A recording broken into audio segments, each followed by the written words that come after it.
সাধারণ মানুষের একপ্রস্থ ভোগান্তির পর শেষ পর্যন্ত পরিষেবা প্রদানকারী সংস্থা ফেডকোর সঙ্গে চুক্তি বাতিল করার সিদ্ধান্ত নিল বিদ্যুৎ দপ্তর। শুক্রবারই এই সিদ্ধান্ত বিজ্ঞপ্তির আকারে প্রকাশ করে জানিয়ে দিল ত্রিপুরা রাজ্য বিদ্যুৎ নিগম। পরিষেবা দেওয়ার কাজ এখন থেকে নিজের হাতে তুলে নিল বিদ্যুৎ নিগম। 2020 সালের সেপ্টেম্বর মাস থেকে পরিষেবা প্রদান করার জন্য রাজ্য সরকার এবং বিদ্যুৎ নিগমের সঙ্গে চুক্তি স্বাক্ষর করে বহির্রাজ্যের সংস্থা feedback energy distribution company limited বা ফেডকো। ত্রিপুরা রাজ্য বিদ্যুৎ নিগম লিমিটেডের অধীনস্থ ধলাই সার্কেলের আমবাসা, গন্ডাছড়া, ছামনু এবং মনু উপবিভাগ, আগরতলা 2 নম্বর সার্কেলের অধীনস্থ মোহনপুর, হেজামারা, বামুটিয়া এবং লেফুঙ্গা উপবিভাগ, দক্ষিণ ত্রিপুরা সার্কেলের সাব্রম এবং সাতচাঁদ উপবিভাগের গ্রাহক পরিষেবা সংক্রান্ত বিষয় এবং বিল প্রদান ও গ্রাহকদের কাছ থেকে বিল আদায়ের দায়িত্ব ছিল এই বেসরকারি সংস্থা ফেডকোর ওপর। মাসখানেক ঠিকঠাকভাবে চলার পর থেকেই শুরু হয় একে একে অভিযোগের পালা। সময় মতো বিল না করা, মর্জি মাফিক বিল, এমনকি ভুতুরে বিলের বিস্তর অভিযোগ উঠতে থাকে রাজ্যের বিভিন্ন অংশ থেকে। শুধু বিলের ক্ষেত্রেই নয়, বিদ্যুতের অন্যান্য পরিষেবা দেবার ক্ষেত্রেও চূড়ান্ত ব্যর্থতার পরিচয় দেয় ফেডকো। সময় সময় এইসব অভিযোগগুলি রূপ নেয় জনরোষের। ফেডকোর ব্যর্থতা এবং রাজ্য বিদ্যুৎ নিগমের ঠুঁটো জগন্নাথ হয়ে বসে থাকার কারণে কখনো কখনো জনরোষ আছড়ে পড়ে সংশ্লিষ্ট বিদ্যুৎ দপ্তরে বা নিগমের কার্যালয়গুলিতে।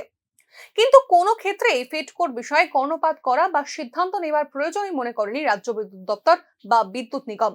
শেষ পর্যন্ত মুখ্যমন্ত্রী মানিক সাহার সাপ্তাহিক মুখ্যমন্ত্রী সমীপেশু কার্যক্রমে এই নিয়ে আর্জি জানায় সাধারণ মানুষ, তুলে ধরেন তাদের ভোগান্তির কথা। শেষ পর্যন্ত গ্রাহকদের লাগাতার অভিযোগের ভিত্তিতে বেসরকারি সংস্থা ফেডকোর হাত থেকে সব দায়িত্ব সরিয়ে নিল ত্রিপুরা রাজ্য বিদ্যুৎ নিগম। শুক্রবারই এই মর্মে বিজ্ঞপ্তি জারি করেছে টিএসিসিএল কর্তৃপক্ষ। এতদিন ত্রিপুরা রাজ্যে বিদ্যুৎ নিগম লিমিটেডের অধীনস্থ বেশ কয়েকটি বিভাগে গ্রাহক পরিষেবা এবং বিল আদায় সংক্রান্ত বিষয় পরিচালনার দায়িত্ব ছিল বেসরকারি সংস্থা ফেডকো। ত্রিপুরা রাজ্য বিদ্যুৎ নিগম লিমিটেড বিদ্যুৎ পরিষেবাকে আরো দ্রুত মানুষের কাছে পৌঁছে দিতে এবার বেসরকারি সংস্থা ফেডকোর হাতে থাকার সমস্ত দায়িত্ব নিজেদের হাতে নিয়ে শুক্রবার সকাল 11টা থেকেই কাজ শুরু করে দিয়েছে বলে বিজ্ঞপ্তিতে দাবি করেছে বিদ্যুৎ নিগম। ফেডকোর বিরুদ্ধে গ্রাহকদের লাগাতার অভিযোগের প্রেক্ষিতে রাজ্য সরকার এবং ত্রিপুরা রাজ্য বিদ্যুৎ নিগম লিমিটেড এবার এই পরিষেবা নিজেদের হাতে নিয়ে গ্রাহক পরিষেবা উন্নত করার উদ্যোগ নিয়েছে। ফলে শুক্রবার থেকে উল্লেখিত বিদ্যুৎ বিভাগের অধীনস্থ সমস্ত গ্রাহকদের যাবতীয় পরিষেবা প্রদানে ত্রিপুরা বিদ্যুৎ নিগম লিমিটেড সম্পূর্ণভাবে কাজ করবে বলেও বিজ্ঞপ্তিতে দাবি করেছে বিদ্যুৎ নিগম। বিদ্যুৎ বিল প্রদান সহ বিল আদায়ও বিদ্যুৎ নিগম লিমিটেডই করবে।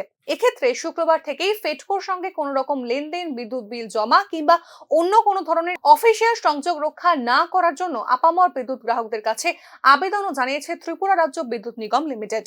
অর্থাৎ শেষ পর্যন্ত ত্রিপুরা রাজ্য বিদ্যুৎ দপ্তর এবং বিদ্যুৎ নিগম নিজেদের ভুল বদল করেছে বলেই মনে করছেন রাজ্যের সাধারণ মানুষ। তবে বিদ্যুৎ পরিষেবা দেওয়ার ক্ষেত্রে যেখানে বিদ্যুৎ দপ্তর এবং বিদ্যুৎ নিগমের বিরুদ্ধেই একরাশ ক্ষোভ রয়েছে সাধারণ মানুষের মধ্যে, সেখানে সর্ষের মধ্যে থাকা ভূত কিভাবে তাড়াবে সরকার তা নিয়েই উঠছে প্রশ্ন। Bureau report, news now.